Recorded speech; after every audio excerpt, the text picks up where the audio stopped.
If you're not playing the blues, you're not playing sh.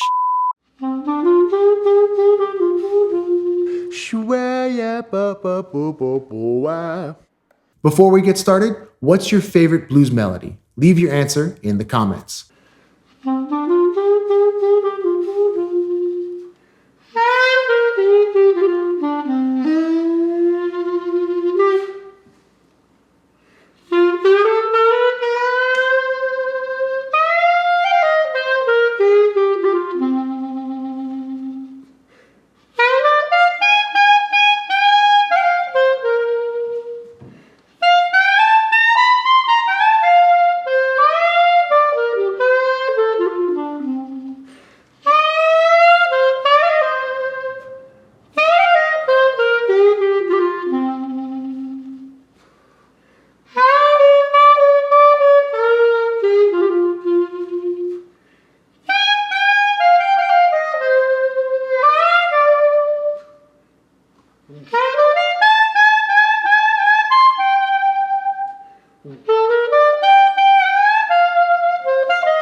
What's going on, y'all? My name is Gregory Agid, and today I wanted to talk about the importance of the blues. When I started my video saying that if you're not playing the blues, you're not playing well, I'm not going to say the word here on YouTube because I want to keep my channel PG. If you're playing jazz music or any type of jazz adjacent music, you need to acknowledge the roots of the blues in this music. I firmly believe in my heart that if you're not acknowledging the blues on some level, you're not really playing jazz or American music for that matter. That's why I honestly, truly in my heart believe that if you're not playing the blues, you ain't playing you know what. Today, I wanted to dig into the blues, and we're gonna dig into the blues via Lester Young's recording of Back to the Land. Let's check it out.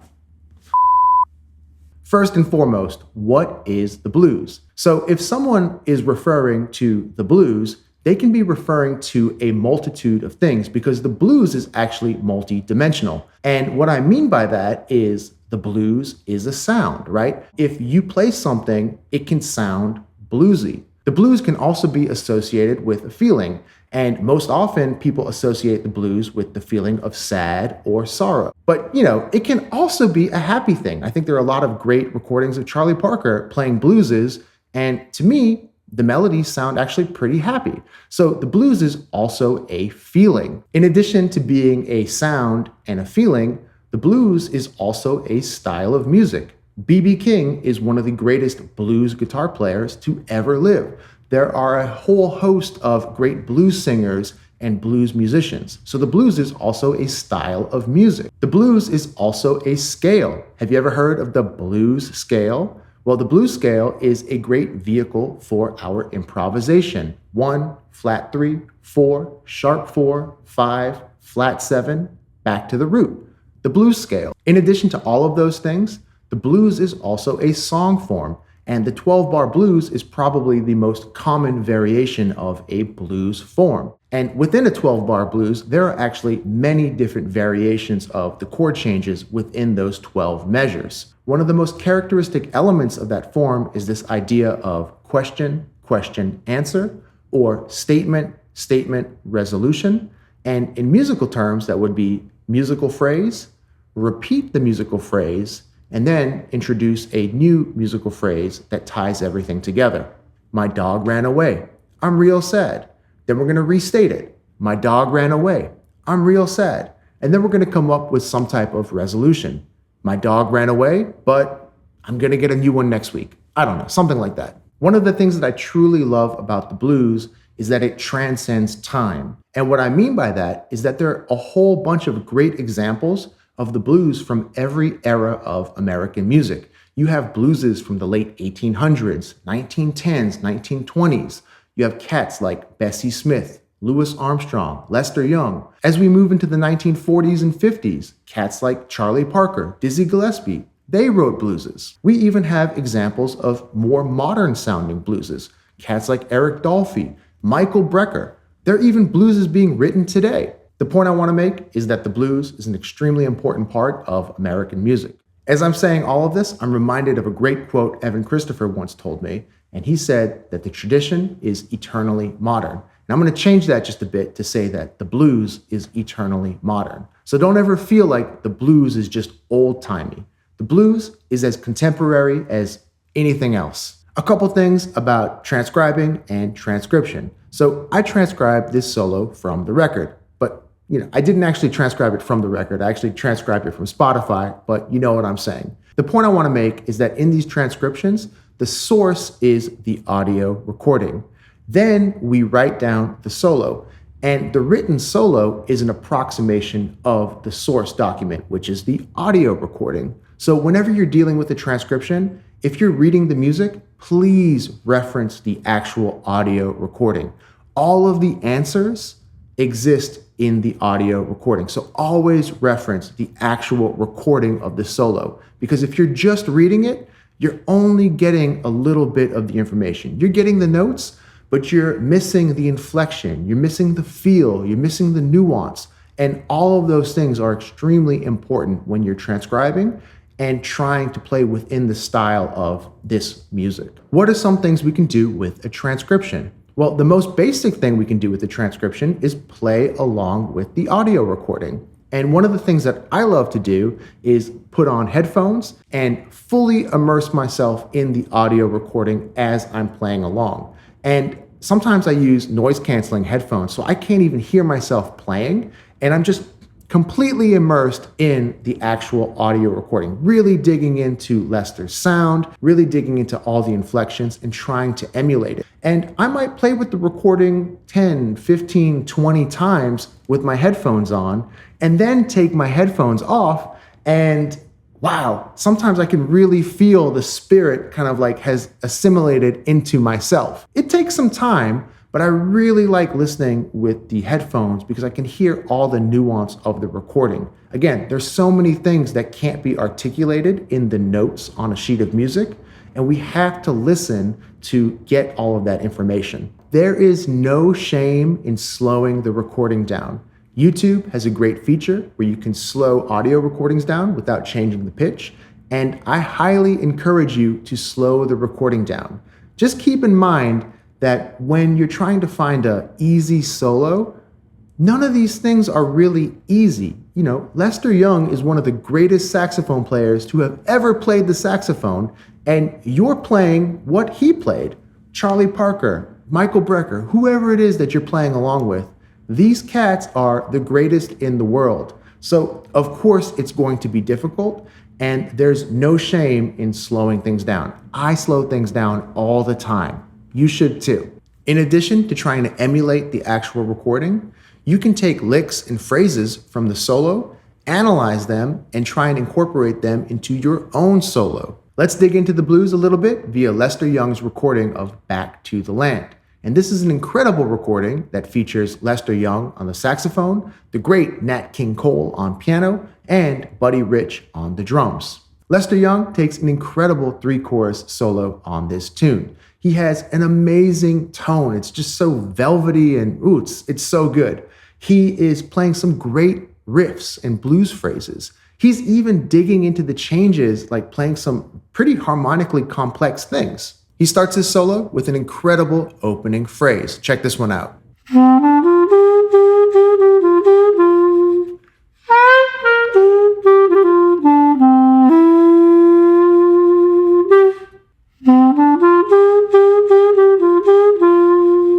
That's an amazing opening phrase.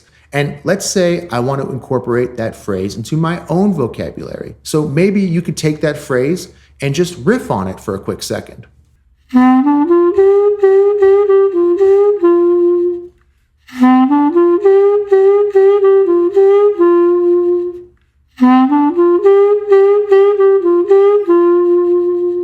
Once I feel comfortable with that and feel like I've internalized that phrase into my ear, maybe I will analytically analyze it with the number system. He's playing it over a G7 and he starts on the 5. He goes 5, 6, 1, flat 3, flat 3, flat 3, 2, 1. And he goes back up to the flat 3 to the 1. So I would analyze it using the number system.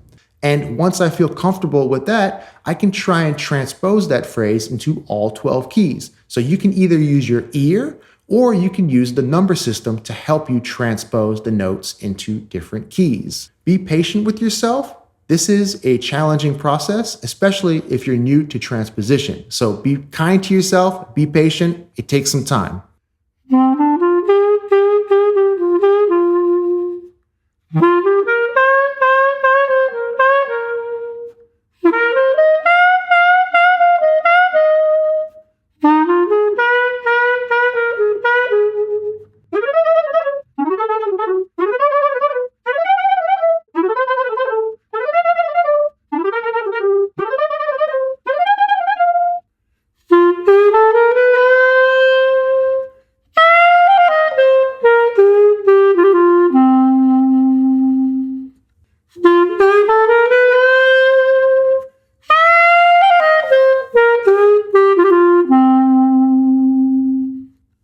That phrase serves as the second question. It's a little bit more embellished, but that would be the restatement of the question. Now we have the answer. Check this out.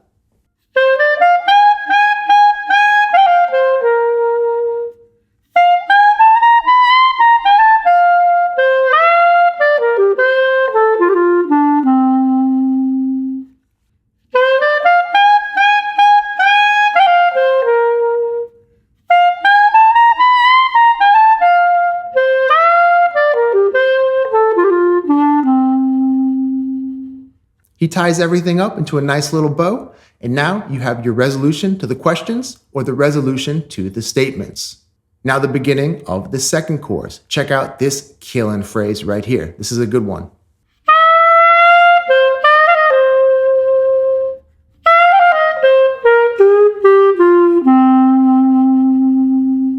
That first phrase, wapo-wayo, that's a great dominant phrase. It's bluesy. It also fits over the chord changes. I'm going to learn that one in 12 keys.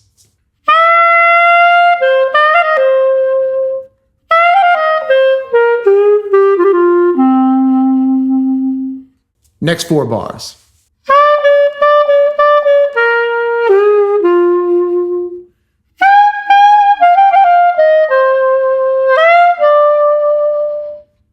These next 4 bars are killing it. It's one of my favorite phrases from the entire solo. It's like Lester is like singing you to sleep with like a beautiful lullaby or something. It's super killing. Check it out.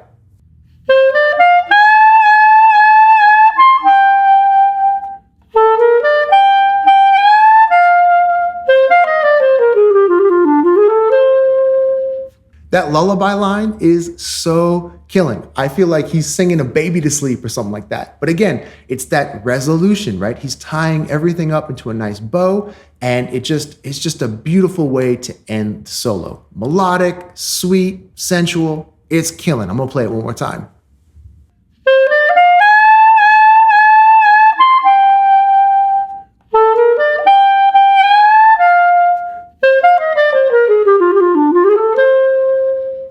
Y'all, with these 16th note runs, take your time. Play them one note at a time and be patient with yourself because they are extremely difficult. I would challenge you to play them with the intent of being precise rather than trying to play them as fast as possible. Play them one note at a time. Take your time. Y'all, it's hard.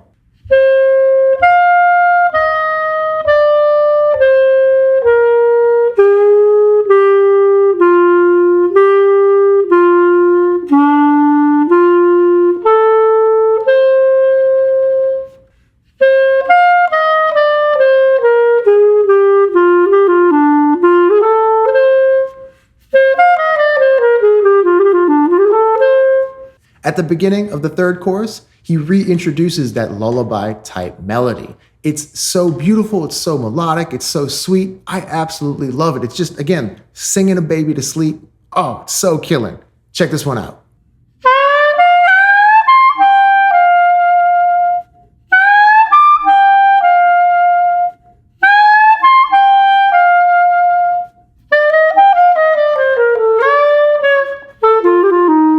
After he plays that sweet melody, he does a double time into a Mixolydian phrase, and he even plays a G augmented chord. Y'all, check this out. This one's super hip.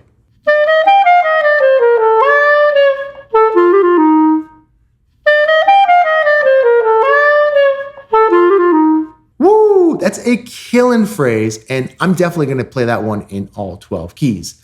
It's a great example of how to play over a G7. He's using the Mixolydian scale, and he's even introducing a tension note, right? We have that flat 13. He's playing a G augmented chord. So it's a great example of how we can begin adding tension while still being extremely melodic. Y'all, that's a hip phrase. Check it out one more time.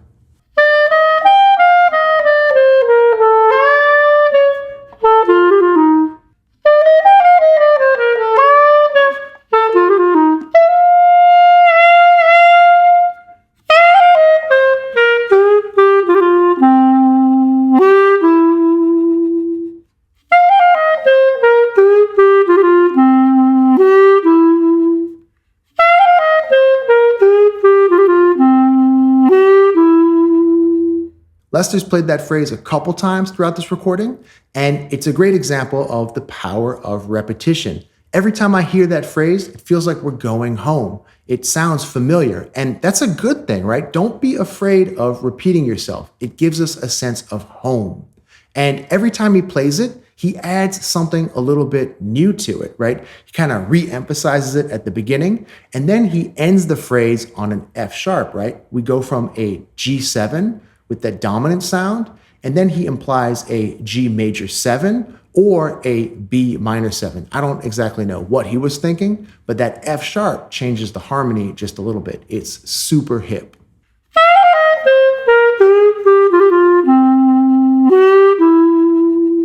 And to wrap everything up, he plays that sweet woo-woo-y lullaby sound, and then finishes everything with the blues. Check this out.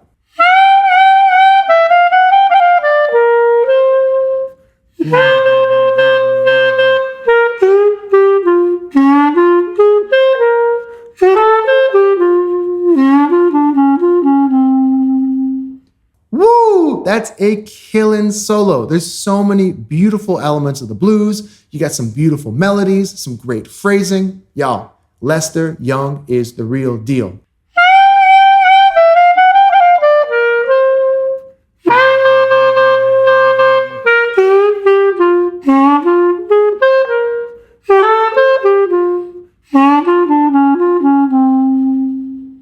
All right, y'all, I hope you enjoyed this video, and I hope you learned something about the blues. Remember, the blues is a sound, the blues is a feeling, the blues is a song form, it's a scale, it's a genre of music, and the blues is one of the most American things out there. It is the American experience. Please incorporate some element of the blues into your sound. And remember, the blues is eternally modern. If y'all are enjoying my content and want to support me, please give me a like, leave a comment, hit the subscribe button. Please give me a super thanks. That would be killing. If you'd like to download a PDF of the Lester Young transcription to Back to the Land, you can click the link below and download the PDF from my website. I'm also an Amazon affiliate, and if you're interested in playing the mouthpiece I use or the reeds I use, you can click the link below and purchase the items that I play on via Amazon, and I will get a small commission. Thank you all so much for watching. I'll catch you next time. Peace.